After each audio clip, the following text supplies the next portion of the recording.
ታስቀጥልኛለሽ ብዬ ስላሰብኩ እንደዚህ በካሜራ የሚጠበቅሽ ማለት ነው። ያው ከእነሱ ፊት የተደበቀ ነገር የለምና ይቅርታ እንደዚህ ያለቀስኩ ምናምን ጠይቅሽ አልፈልግም ነበር። ግን አንቺ እኮ ታውቂያለሽ ያደረግሽው ነገር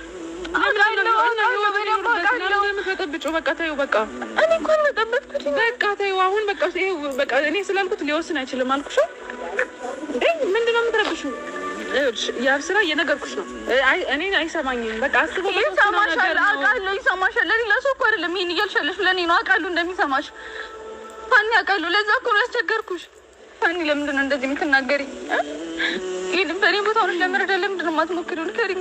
እየተረዳሁሽ ነው እኮ በቃ በአንቺ ቦታ ሌላ ሰው ለምን አንቺን ተስፋ አድርጌ ነበር። ታውቂያለሽ ያልኩሽ ነው። ያደረኩትን ነገር እኮ አውቃለሁ። እኔ መቼ አላውቅም አልኩኝ። ታዲያ ይሄን አክልም እኮ ማስመሰል አይጠበቅብሽም። ለምን ታስመስዩ? ቆይ ለምን አስመስላለሁ? ቆይ እኔ ምንም አልወደድኩም። ለምን አስመስላለሁ? ከሱ እፈልጋለሁ። ምን ከሱ ንገሪኝ እስኪ።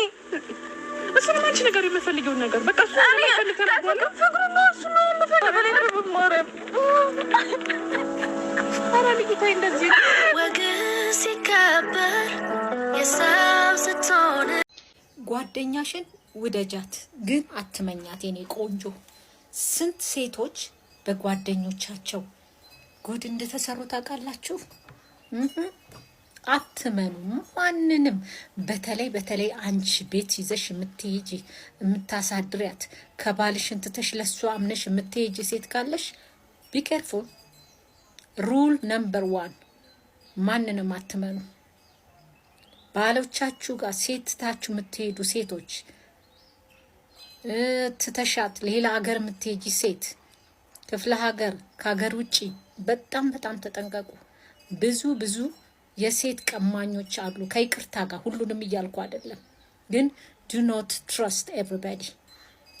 ጓደኝነትሽ አንቺ ጓደኝነትሽ እዚህ ጋር ነው። ከባልሽ ጋር ያላት ግንኙነት ደግሞ ሌላ ነገር ነው። ስለዚህ ላሳውቃችሁ ነው ሴቶች፣ ተጠንቀቁ። ወዳችኋለሁ፣ ውደዷቸው እንጂ በጣም አትመኑ ማንንም። ክብር ይገባዋል። የሴት ልጅ ባል፣ የጓደኛ ባል እንኳን ለመቀላለድ እናንተ ቀና ብሎ ለማየት ማክበር አለብን። እውነት ነው የምላችሁ። ወዳችኋለሁ። ጊዜሽን እሱ ላይ ከምታቃጤ መጣ ወጣ ገባ ከምትይ ጊዜሽን ራስሽ ላይ ኢንቨስት አድርጊ። ጊዜሽን ራስሽ ላይ አቃጤ። መልክሽ ላይ፣ ውበትሽ ላይ፣ ትምህርትሽ ላይ፣ ስራሽ ላይ፣ ባንክ አካውንትሽ ላይ ፎከስ አድርጊ። በቃ እሱ ላይ አትለውጭ። ነግሬሻለሁ። እሱን ቼስ ስታደርጊ እሱ እየሮጠ ያመልጥሻል። ስለዚህ ፊውቸርሽ ላይ ለልጆቼ ምን ትቼ ሄዳለሁ፣ ለልጆቼ ትምህርት እንዴት አስተምራለሁ የሚለውን አስቢ እንጂ ሁልጊዜ ወንድ ላይ ፎከስ አታርጊ። የኔ ቆንጆ it doesn't worth it። በራስሽ ላይ ፎከስ አድርጊ። your look your body ሁሉ ነገርሽ ላይ ፎከስ አድርጊ እንጂ እሱ ላይ ብቻ ትኩረት አትስጪ። ብዙ ነገር ያመልጥሻል ህይወትሽ ላይ። ሴት ልጅ ይሄ ከሌላት ብር ከሌላት በወንድ ጥገኛ የምትሆን ከሆነ አለቀላት። ያ ወንድ አንድ ቀን ትቶሽ ሊሄድ ይችላል የኔ ቆንጆ። ስለዚህ ቲንክ አባውት ኢት። እውነቴን ነው የምነግራችሁ ሴቶች። ስለዚህ ኢንካም እንዴት ነው ያንን ብር ማገኘው? ለምን ቡና ጠጡ አይሆንም? ሴት ልጅ ወታ ሰርታ ገንዘብ ይዛ እስከገባች ድረስ ትልቅ ሰው ናት።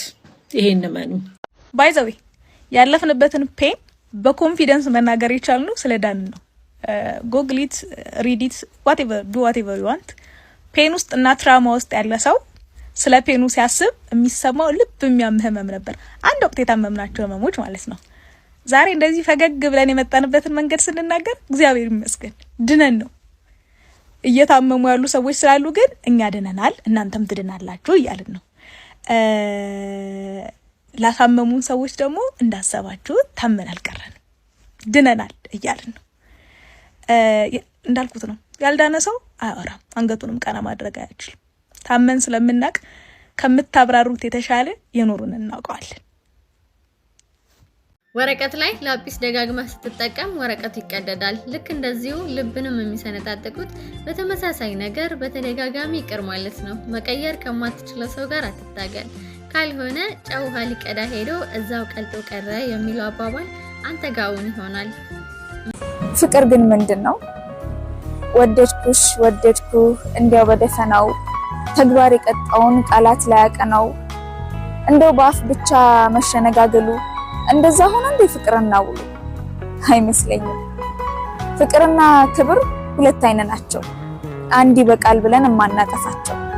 ፍቅር ያለ ክብር እንደው በቃል ብቻ ይቅርና ለመኖር ዋጋው ይቀንሳል ለመሰናበቻ ይመስለኛል። ሻይ ውስጥ ስኳር ማብዛት ጣዕሙን ይቀይረዋል። ከልክ በላይ ለአበቦች ውሃ ማጠጣት እንዲጠወልጉ ያደርጋቸዋል። ልክ እንዲሁ ብዙ እንክብካቤና ትኩረት ለወዳጅ መስጠት ራስን ያስንቃል። አንዳንድ አለመግባባት ማለት ነው በንግግር አይደለም የሚፈታው፣ በዝምታና ንቆ በመተው ነው። ምክንያቱም ከዚህ በፊት በቃ ንግግር ይፈታዋል እያልን ደግመን አንድን ጉዳይ ደጋግመን ክሮስ እንዳያደርጉን ዲስሬስፔክት እንዳያደርጉን እንናገራለን እና ንግግሩ የሆነ ሰዓት ላይ ቫልዩ ነው የሚያጣው። ሶ ምን ታደርጋላችሁ? ጀስት ሊቭ። የምሬን ነው። ቁርጥ አድርጋችሁ ስትተው የዛኔ ንግግሩ ሳይሆን ዝምታችሁ መልስ። አንድ ነገር ልንገራችሁ፣ ሰዎች የሚሰጧችሁ ውስጣቸው ያለውን ነገር ነው። ውስጡ ሰላም የሆነ ሰው ሰላም ይሰጣቸዋል። ውስጡ ፍቅር ያለው ሰው ፍቅር ያካፍላቸዋል። ውስጡ ብስጭት ያለው ሰው ደግሞ ብስጭቱን ያጋባባቸዋል። ስለዚህ ሁሉም ሰው በውስጡ ኤክስፔሪየንስ እያደረገው ያለው ኢሞሽናል ስቴት ነው ለእናንተ የሚያካፍለው ማለት ነው እና ዶንት ኤክስፔክት የተበሳጨ የተናደደ ሰው ከእናንተ ጋር በሰላማዊ መንገድ ኢንተራክት እንዲያደርግ ማለት ነው። ስለዚህ እኛም ለሰዎች የምናካፍለው ሴም ቲንግ ነው ማለት ነው።